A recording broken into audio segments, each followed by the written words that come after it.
Welcome to our channel. Today we how to enable Airtable SSO with Google Workspace, beginner guide step by step clearly. To enable Airtable SSO with Google Workspace, start by logging into your Airtable account. Navigate to the workspace for which you want to enable SSO. Click on the workspace settings located in the upper right corner. In the settings menu, find and select the Authentication tab. Look for the option labeled Single Sign-On or SSO. Select the option to enable SSO. You will be prompted to enter your identity provider details. Choose Google as your identity provider from the available options.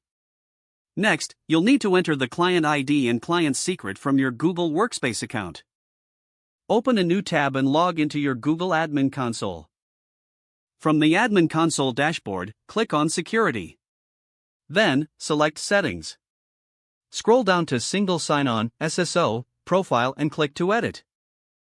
In this section, you will find your client ID and client secret. Copy these values and return to the Airtable SSO configuration screen.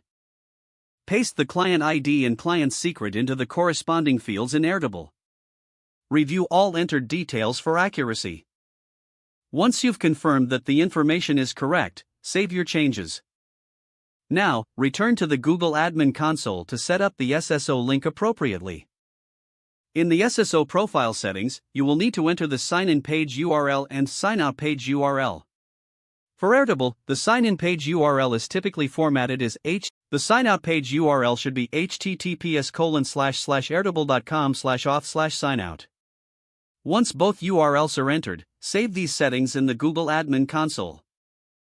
After saving the SSO profile, test the configuration.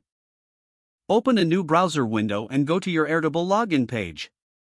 Select the Sign In with Google option. Enter your Google Workspace credentials to complete the sign-in process.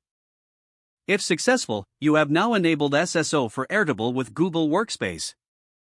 Your team members will now be able to use their Google Workspace accounts to log into Airtable. Remember to communicate this new login method to your Workspace members. This will ensure a smooth transition to using SSO for Airtable. If the page does not load, refresh the browser or try again in a private or incognito window. Don't forget to like this video and subscribe to our channel for more step-by-step tech guides.